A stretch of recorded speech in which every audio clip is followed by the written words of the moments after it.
आपण देखुचंती विनायक न्यूज।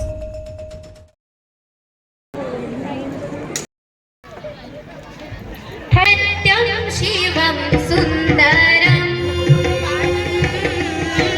सत्यं शिवं सुन्दरं सत्यं शिवं सुन्दरं सत्यं शिवं सुन्दरं रे पाइछंती आजिर मुख्य वक्ता महोदय को जे हेउचंती दीनबंधु पति महोदय जे कि जड़े कवि एवं समाजसेवी एवं जहा उद्यम रे आज आमे समस्ते एठी एकत्रित होई परचु से व्यक्ति जनक हेउचंती दीनबंधु पति महोदय मु तांको स्वागत करूची आजिर ए मंच को। आज आम मंच रे अछंती आम विद्यालय अध्यक्ष श्रीजुक्त प्रशांत कुमार पंडा महोदय जे कि विद्यालय को सरस सुंदर करने दिगरे एवं शैक्षिक वातावरण केमिति आगु को आगे पारिबो से दिगरे मुख्य पदक्षेप गुड़िक नेउचंती मु तांको स्वागत करूची आज सभा को। आज आम सभा रे अछंती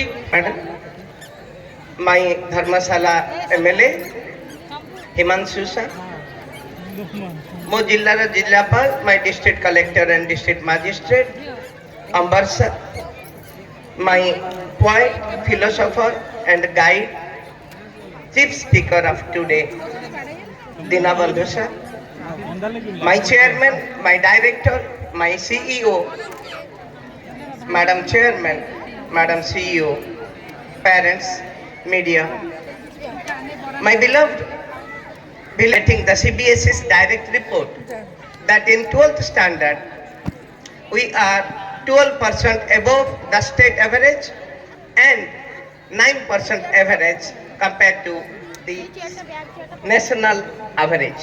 Proud to inform that except Odia, you can see the blue graph where we are above the Odisha and national average in mathematics standard, mathematics basic in Garvita Manakorchi, the very respected and loved honorable MLA of Dharmashala, आपण मान समस्तंकर जे प्रिय मो सहित DISE से अन्य मान जो मैंने अच्छी chairman of the school, principal, director and others,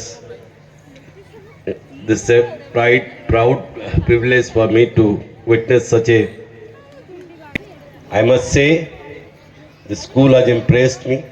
कोर्टले एला गोटे स्कूल मो जिले में थिबारु मु आपण प्रत्येक तरफ गर्वित अनुभव करुच्ची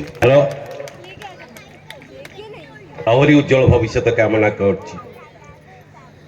Exactly when everybody has been saying that we are running late for the function, I would not be a barrier between the chief guest जहाँ को आपण मैंने शुणा को आसचंती योर लव्ड ऑनरेबल एमएलए तांको शुणा को आपण मैंने आसीचंती मु मता मझे बेसी अंतराय सृष्टि करिविनी।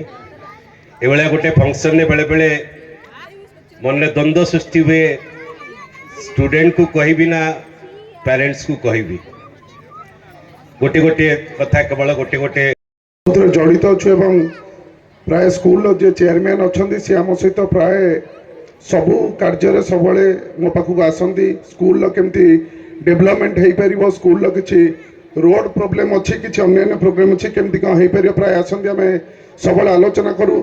सब मुझे देखी गोटे ही लक्ष्य था केमती स्कूल को सारा ओडिशा रे पब्लिक स्कूल हिसाब से बहुत आगू नहीं पारू और केमती भल डेवलपमेंट कर भल एजुकेशन दे पारू, एजुकेशन फैसिलिटी और निश्चय बढ़ी पारू। मो आज स्टेज रो आमर भाग्य, आज धर्मशाला माट्रे भाग्य जहाँ निजे आमर स्पीकर मैडम स्टेज रे बस बड़ कथा बड़ गर्वर कथा किसी नुहे। निश्चय मुझे कहबी से निश्चय गोटे भल पब्लिक स्कूल जाजपुर जिले में यहाँ जेहेतु आगू आगू बढ़ी चलती निश्चय से यहाँ को नजर टे रखिए स्कूल को केमी आम उन्नति कर आगू को नहीं पार। कलेक्टर सार भी अच्छा समस्त नजर रखिए। निश्चय लोकंर जहाँ आशा अच्छी ए अंचल जो मैंने पिला मान पढ़ाऊँ आशा भल पिला बाहरी केमती ओडिशार ना विकसित करूँ।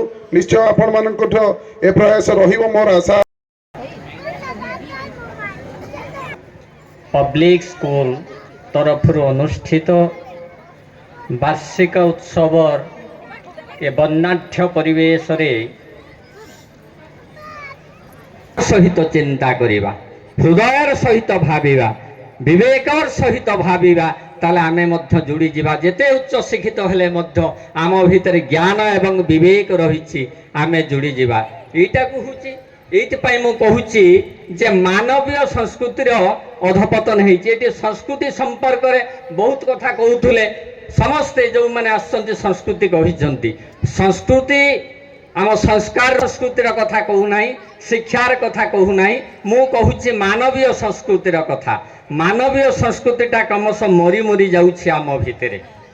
तार केमिति उत्थान हेई पारिबो से कथा पिला मानकु शिखैबार आवश्यकता अछि। मानवीय संस्कृति कौन? से हुई मनीष पणिया। मु रास्ता रे जाउछि, देखिले गुटे विराट पत्थर से रास्ता मझिरे अछि। मु देखि मो रास्ता काटिकी गुटे पाखरे तो अच्छी आउ जने आसला, से देखिला से पत्थर से रास्ता रे पड़ी, से आउ टिके मझी के आनला। गुड़िए लोक हाबुड़ी की छुटा हुंतु, से जानी शुणी सीटी पके देकी गला। आउ जने लोक शेषे आसला, से पत्थरटा को बहु कष्ट टेकिकी नईजोरी सेपट को पकई देके रास्ता मुक्त करदेला। अर्थात ये तीन जन व्यक्ति भितर संस्कृति दुई जन पाखरे नाही, जनक पाखरे संस्कृति आज बंची। अर्थात 1/3 मानवीय संस्कृति आज भी आम भितर बंची, किंतु अवसर रे एठी मंच रे उपस्थित अछंती आमर स्थानीय विधायक प्रिय श्रीयुक्त जहाँ को आपण माने श्रद्धा रे लिकु भाई बोली समस्ते जानती। लिकु भाई एठी उपस्थित अछंती स्कूल रे समस्त छात्र छात्री एवं से छात्र छात्री मानकर समस्त अभिभावक वृंद एवं एठी उपस्थित थिबा सुधी ज्ञान पिपासु एवं आस्ते ए स्कूल ए अनुष्ठान एते बड़ हेछि एवं लोक मानकर मध्य श्रद्धा भाजन हेई पारिछि। सेथि पई निश्चित भाव रे एठी जो मैनेजमेंट अछंती, एठी जो माने शिक्षा दान करूछंती, से मानकर बहुत गोटे बड़ अवदान रहिथिबो, जहा फल रे कि एभली अंचल रे एभली एक विराट बड़ स्कूल एवं एठी जो भली भाव रे छात्र छात्री डिमांड मध्य बहुत रहुछि स्कूल रे अनुष्ठान रो। And for this year it is Paltu sir has introduced volley in a different way. Let's have a huge round of applause. You people should start clapping because it is a effort of 365 days. Now I call Lokesh sir should be on the stage, please. Lokesh sir, please be on the stage, please. Lokesh sir. May end with the runners up. There must be hope against hope to be a champion, maybe. Let's have a huge round of applause. Please don't stop clapping. Time you have to say success is a way that you achieve once, but you have to be careful how to sustain the success. Runners up, Bhabha House Captain Sai Subham Kalam House again became the champion. Winner of the cricket senior boys, Amit. Vinayak news channel T भल लगुथिले like comment subscribe और share करने को जेपरि न भूलंती।